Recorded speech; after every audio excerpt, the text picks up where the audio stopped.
الحمد لله نحمده ونستعينه ونستغفره ونؤمن به ونتوكل عليه ونعوذ بالله من شرور أنفسنا ومن سيئات أعمالنا من يهده الله فلا مضل له ومن يضلله فلا هادي له ونشهد أن لا إله إلا الله وحده لا شريك له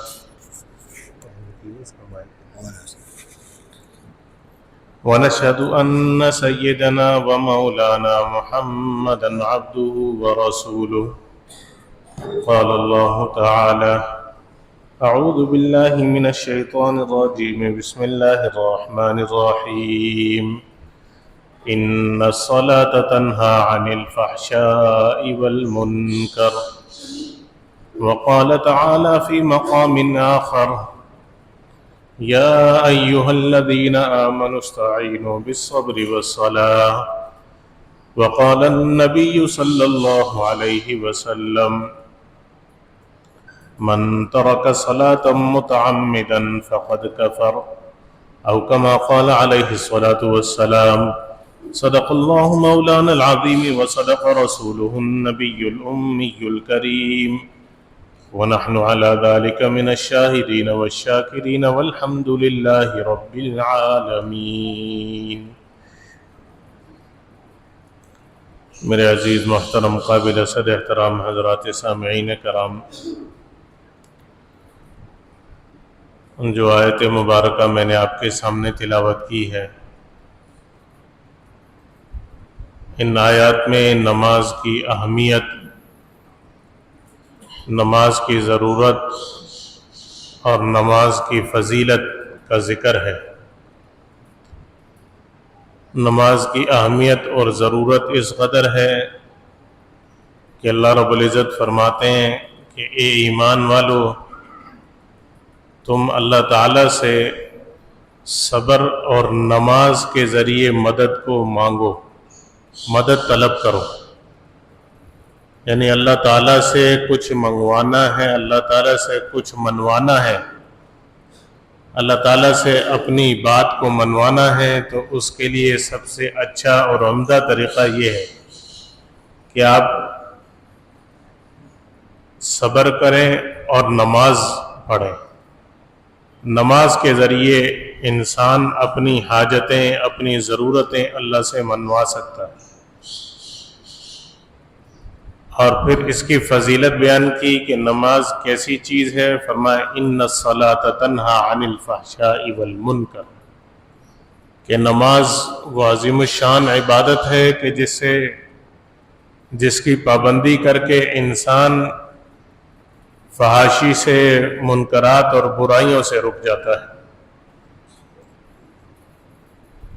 چنانچہ جب نماز کا تحفہ مومنوں کو ملا تو صحابہ کرام تو بہت زیادہ خوش ہو گئے کہ ہمیں اللہ سے لینے کا ذریعہ آ گیا۔ اور صحابہ کو کبھی کوئی ضرورت پیش آتی تو ان کو پتہ تھا کہ ہماری یہ ضرورت اگر کہیں حل ہو سکتی ہے تو وہ اللہ کے سامنے سجدہ ریز ہونے سے۔ راتوں کو اٹھتے تھے، نمازوں میں کھڑے ہو جاتے اللہ کے حضور، اور اللہ کو ایسا مناتے تھے، اللہ کو ایسا راضی کرتے تھے کہ اللہ رب العزت نے قرآن پاک میں ان کی تعریف ذکر کی۔ رجال لا تلہیہم تجارۃ، ایسے لوگ ہیں لا تلہیہم تجارۃ ولا بیع عن ذکر اللہ واقام الصلاۃ، کہ جن کو تجارت اور بیع و شراء، خرید و فروخت، وہ نہ اللہ کے ذکر سے روک سکتی ہے نہ نمازوں سے۔ صحابہ فرماتے ہیں کہ غالباً حضرت عبداللہ بن عمر کا قول ہے، فرماتے ہیں کہ جب نماز کا وقت آ جاتا، صحابہ کرام کانوا یتبایعون، خرید و فروخت میں مصروف رہتے تھے، لیکن جیسے ہی نماز کا وقت آتا تو وہ ہر چیز چھوڑ چھاڑ کے فرض نماز کے اندر شامل ہوتے۔ دکانیں کھلی چھوڑ دیں یا کوئی ان پر کپڑا ڈال دیا، کچھ کر لیا، فرض نماز کو اپنے ہاتھ سے جانے نہیں دیتے تھے. یہ صحابہ کرام کا عمل تھا، تبھی تو اللہ تعالیٰ ان سے راضی ہوا. قرآن پاک میں جگہ جگہ ان کی تعریف کی. تتجافى جنوبهم عن المضاجع يدعون ربهم خوفا وطمعا، یعنی وہ لوگ ہیں کہ جن کے پہلو ان کے بستروں سے جدا رہتے ہیں، یعنی جسم ان کے جسموں سے جدا رہتے ہیں راتوں کو. یدعون ربهم، وہ اپنے رب کو پکارتے رہتے ہیں. خوفا وطمعا، خوف بھی ہوتا ہے، طمع بھی ہوتا ہے. خوف بھی ہوتا ہے پتہ نہیں ہم یہ جو عبادت کر رہے ہیں قبول ہو رہی ہے نہیں ہو رہی، اور طمع بھی ہوتی ہے، امید بھی ہوتی ہے کہ نہیں انشاءاللہ اللہ قبول کرے. تو نماز اسلام کا سب سے اول اور اہم ترین رکن ہے. آپ اس کی اہمیت کا اندازہ اس بات سے لگا لیں، ایک تو گزشتہ تمام اقوام کے اندر نماز کا ذکر ملتا ہے، نبیوں کا ذکر آتا ہے. حضرت اسماعیل علیہ السلام کا وَكَانَ يَأْمُرُ أَهْلَهُ بِالصَّلَاةِ وَالزَّكَاةِ، اسماعیل علیہ السلام اپنے گھر والوں کو نماز کا اور زکوٰۃ کا حکم دیتے تھے. لقمان حکیم کا ذکر آتا ہے، قرآن کہتا ہے یا بنی اقم الصلاۃ، اے میرے بیٹے نماز کی پابندی کرنا. حضرت ابراہیم علیہ السلام کا ذکر آتا ہے، کہتے ہیں ربنا لیقیموا الصلاۃ فاجعل افئدہ، یا اللہ میں ان کو اس لیے یہاں چھوڑ کر جا رہا ہوں اپنے بیٹے اور اپنی بیوی کو، تاکہ یہ لوگ نماز قائم کریں. حضرت حاجر اور حضرت اسماعیل علیہ السلام کو، اسماعیل علیہ السلام گود میں تھے اور حضرت حاجر وہ اکیلے تنہا بیت اللہ کے پاس چھوڑ کے واپس چلے گئے. اللہ کا حکم تھا، اور دعا کی ربنا لیقیموا الصلاۃ، یا اللہ ان کو چھوڑ کر جا رہا ہوں تاکہ یہ نماز قائم کریں. نماز اس قدر اہمیت کی حامل ہے. نماز کے بغیر زندگی کا ہے ہی نہیں. نماز کی مثال پلر اور ستون کی ہے. جس طرح دین کسی عمارت کے پلر اور ستون ہوتے ہیں، نماز دین کا پلر اور ستون ہے. اگر جس عمارت میں پلر اور ستون نہ ہو وہ عمارت پائیدار نہیں ہوتی، کبھی بھی خطرہ ہوتا ہے کہ اس کے گرنے کا. تو جس دین میں نماز ہی نہ ہو وہ دین بھی پائیدار نہیں ہوتا، اس کے بھی ہر وقت گرنے کا خطرہ موجود رہتا ہے. کہ شیطان کے سب سے وار میں سب سے آسانی کے ساتھ اگر گرے گا تو یہی گرے گا، کیونکہ نماز ہی نہیں ہے. انسان کے دین کو مضبوط کرنے والی چیز نماز ہے، اعمال پر پختہ کرنے والی چیز نماز ہے، دیگر اعمال کی طرف دعوت دینے والی چیز نماز ہے. تمام گزشتہ انبیاءوں کے عبادات میں، اور پھر اسلام نے تو اتنی اہمیت دی، اسلام نے تو نماز کو اتنی اہمیت دی کہ فرمایا کہ سب سے زیادہ بنیادی چیز نماز ہے. سب سے پہلا سوال نماز کا ہوگا. اگر نماز درست نکل آئی آگے تمام اعمال درست ہو جائیں، اور اگر نماز ہی میں اونچ نیچ ہو گئی، گڑبڑ ہو گئی، گرفت ہو گئی، آگے تمام اعمال میں گرفت ہوتی چلی جائے گی. انسان لائے میں نے تو یا اللہ اتنا صدقہ کیا ہے، میں نے تو اتنے حج کیے ہیں، میں نے تو اتنے نیکیاں کی ہوئی، اتنی زکوٰۃ دی ہوئی ہے، روزے رکھے ہیں، لیکن نماز ہی نہیں ہے. ایسے ہی جیسے انسانی جسم ہو نا، فرمایا نماز کی مثال ایسے جیسے کالرأس فی الجسد، جیسے جسم کے اندر سر کی مثال. جسم میں سر کی مثال ہے. اگر انسان کے جسم پر سے سر ہٹا دو، صرف سر ہٹا دو، اس کو کوئی انسان بھی نہیں کہے گا. انسان بھی اس کو نہیں کہتے، میت ہے، لاش ہے، سر کٹا ہے. کوئی نہیں بولے گا عبداللہ ہے، عمر ہے، زید ہے، بکر ہے، کوئی نہیں بولے گا. بولیں گے لاش ہے، فلانے کی میت ہے، فلانے کی سر کٹا ہے، سر کٹا ہے. تو مجھے بتاؤ جس دین میں نماز نہ ہو وہ دین قبول ہوگا اللہ کی؟ ہم نے نماز کو اتنا ہلکا سمجھ لیا، اتنا ہلکا سمجھ لیا.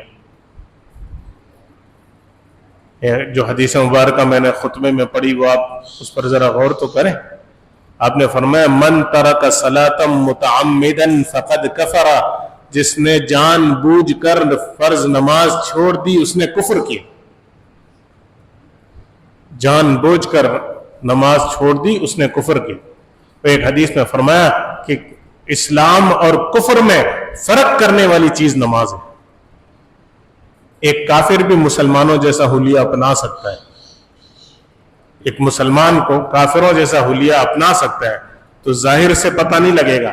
فرق کرنے والی چیز اللہ کے نبی فرما رہے نماز ہے. اور ہم نے پورا مہینے کی محنت کے بعد پورا مہینہ نماز پڑھی، اور جیسے ہی عید کا دوسرا دن آیا، عید کے پہلے دن چلو لوگ بہانہ کرتے ہم نے مہمانوں کے یہاں جانا تھا، رشتہ داروں کے یہاں جانا تھا. عید کے دن پہلے دن مسجد خالی ہو گئی، چلو مان لیا. دوسرے دن عید سے ایک دن پہلے تک، عید کے دن تک فجر میں جب آ رہا ہوتا ہوں تو رونق ماشاءاللہ مسجد بھری ہوئی، لوگ آ رہے ہیں، کوئی اس گلی سے آ رہا ہے، کوئی دوسری گلی سے آ رہا ہے، کوئی تیسری گلی سے آ رہا ہے، کوئی چوتھی گلی سے آ رہا ہے. اور جیسے ہی عید کا دوسرا دن ہوتا ہے، ہر سال میں یہ منظر دیکھتا ہوں. 2 شوال کو، یہ 2 شوال کی فجر مجھے بڑی بھاری لگتی ہے، کیونکہ پورا مہینہ ایک منظر دیکھ کر ایک عادت، آنکھوں کو تھوڑی سی عادت بن جاتی ہے، ایک عادت ہو جاتی ہے. لوگوں کو آتے ہوئے دیکھتے نماز کے لیے بڑا اچھا لگتا ہے. صبح ہو تو مسجد بھری ہوئی ہے، تھوڑی سی دیر ہو جائے تو پیچھے سنتوں کی جگہ نہیں ملتی، اوپر جانا پڑتا ہے. کتنا خوبصورت منظر ہوتا ہے. یکم شوال تک یہ کیفیت رہتی ہے، پھر یکدم جیسے ہی 2 شوال کی فجر ہوتی ہے سب کچھ بدل جاتا ہے، بالکل بدل جاتا ہے. حالت یہ تھی کہ جب 2 شوال کو ہم جماعت کے لیے کھڑے ہوئے تو ہماری پہلی صف مکمل نہیں تھی. پہلی صف مکمل نہیں تھی. جو چند لوگ نماز میں تھے ان کو پتہ ہے، پہلی صف مکمل نہیں تھی. نہ اس طرف سے مکمل تھے نہ اس طرف سے مکمل تھے. جب ہم نے نیت باندھی اور جب سلام پھیرا تو بمشکل دوسری صف بھی مکمل نہیں ہوئی تھی، ادھوری تھی. وہ نمازی کہاں چلے گئے جو 1 مہینے تک نماز کی پابندی کرتے رہے؟ کیا ان کو کوئی تحریر لکھی ہوئی مل گئی کہ جس اللہ نے یکم شوال تک نماز فرض کی تھی اس نے 2 شوال سے وہ واپس لے لی، وہ فرضیت اب واپس لے لی، ختم ہو گئی، اس لیے آپ گھروں میں سوتے رہو، کوئی مسئلہ نہیں؟ عجیب منظر ہوتا ہے یہ، دل کو ٹھیس پہنچتی ہے کہ یہ کیا ہو گیا، کہاں چلے گئے وہ نمازی؟ اللہ تو وہی ہے، اللہ کا حکم بھی وہی ہے، اللہ کے نبی کا طریقہ اور اللہ کے نبی کا عمل بھی وہی ہے، صحابہ کا عمل بھی وہی تھا. لیکن آج کے مسلمان کہاں چلے گئے؟ وہ میں ایک جگہ بیان میں جانا ہوا، وہاں ایک مولوی صاحب تقریر کر رہے تھے، وہاں انہوں نے ایک حدیث پڑھی. وہ حدیث میں نے پہلی مرتبہ سنی تھی تو بالکل رونگٹے کھڑے ہو گئے. نبی اکرم صلی اللہ علیہ وسلم نے قرب قیامت کی جو علامات بیان کی، بہت ساری چیزیں ان میں انہوں نے بیان فرمائی. ایک حدیث کا ایک حصہ میرے دل کو ایسا لگا، میرے کانوں کو لگا کہ وہ جم گیا. انہوں نے بیان میں فرمایا کہ یعنی آپ صلی اللہ علیہ وسلم نے فرمایا کہ یعنی قرب قیامت میں جو مسلمانوں کی علامات بتاتے یہ فرمایا کہ مسلمان نماز نہیں پڑھیں گے مگر صرف رمضان میں. لا یعبدون الا فی رمضان، وہ اللہ کی عبادت بھی صرف رمضان میں کریں گے، باقی مہینے میں بس چھوڑ دیں گے. عجیب، 1450 سال پہلے نبی اکرم صلی اللہ علیہ وسلم بتا کر گئے کہ وہ ایسے مسلمان ہوں گے نام کے کہ وہ نماز بھی صرف رمضان میں آ کے پڑھیں گے، باقی نہیں پڑھیں گے. آج ہم دیکھتے ہیں ہمارے استاذ محترم جو بیان کے لیے تشریف لائے تھے، مہمان جب ہم کھانا کھا رہے تھے تو وہ فرمانے لگے, مسجد ماشاءاللہ بھری ہوئی, وہ فرمانے لگے مسجد جو ہے نا, آپ کو مسجد کی تعمیر کی ضرورت ہے, مسجد چھوٹی ہو رہی ہے, مسجد کی تعمیر کی ضرورت ہے, اور نیچے بھی ہو گئی ہے. ہم نے کہا ہاں واقعی. لیکن اگر وہ عید کے دوسرے دن کا منظر آ کر دیکھتے کہ جب صرف 2 صفیں ہیں, تو وہ بولتے یار ماشاءاللہ بہت بڑی مسجد ہے, ساری خالی 2 صفیں تو نمازی کی ہیں, باقی تو خالی پڑی ہوئی ہے, بہت بڑی مسجد ہے. لوگ مجھے درمیان میں کہنے لگے بعض کہ آپ کہیں, ان سے کہیں. میں نے کہا میں ہر سال کہتا آ رہا ہوں, بیچ بیچ میں بھی کہتا رہتا ہوں, شاید ہمارے کہنے میں کچھ کمی ہے, یا کیا مسئلہ ہے کہ لوگ ہر سال اسی طرح ایک معمول بن گیا ہے کہ رمضان کے اندر پابندی کریں گے, وہی لوگ غیر رمضان میں بالکل غائب ہو جاتے ہیں. کہاں چلے جاتے ہیں کہ اللہ کا حکم ختم ہو جاتا ہے نماز کا. اللہ کا حکم تو اسی طرح باقی ہے, قرآن کی یہ آیتیں بھی اسی طرح باقی ہیں. جو آپ رمضان میں پڑھتے تھے وہی غیر رمضان میں بھی وہی آیتیں تھیں, وہی اللہ کے نبی کا حکم تھا, وہی اللہ کے نبی کی مبارک احادیث تھی. ہم نے یہ فرق کیوں کر لیا؟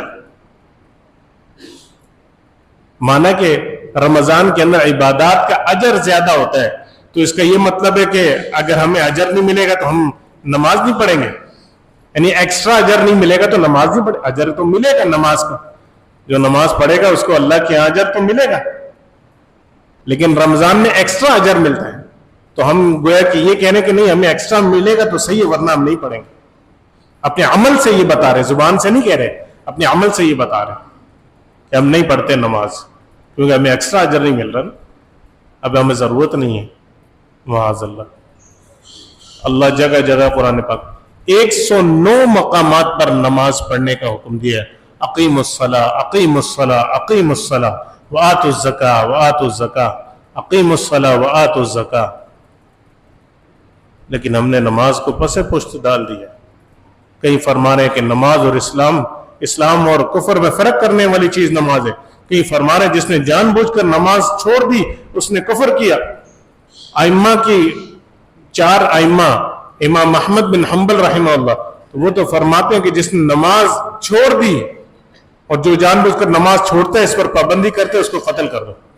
امام ابو حنیفہ رحمہ اللہ فرماتے ہیں نہیں, اس کو قید کر دو, جو بے نمازی ہے اس کو قید کر دیا جائے, اور وہ اس وقت تک قید رہے گا جب تک کہ وہ توبہ کر کے نماز کی دوبارہ نیت نہ کرے, جب تک وہ نمازی نہ بن.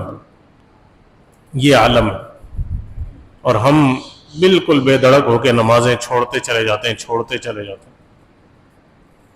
میرے بھائیو, ابھی بھی وقت ہے, غفلت کی زندگی کو انسان ترک کر دے اور نمازوں کی پابندی شروع کر دے.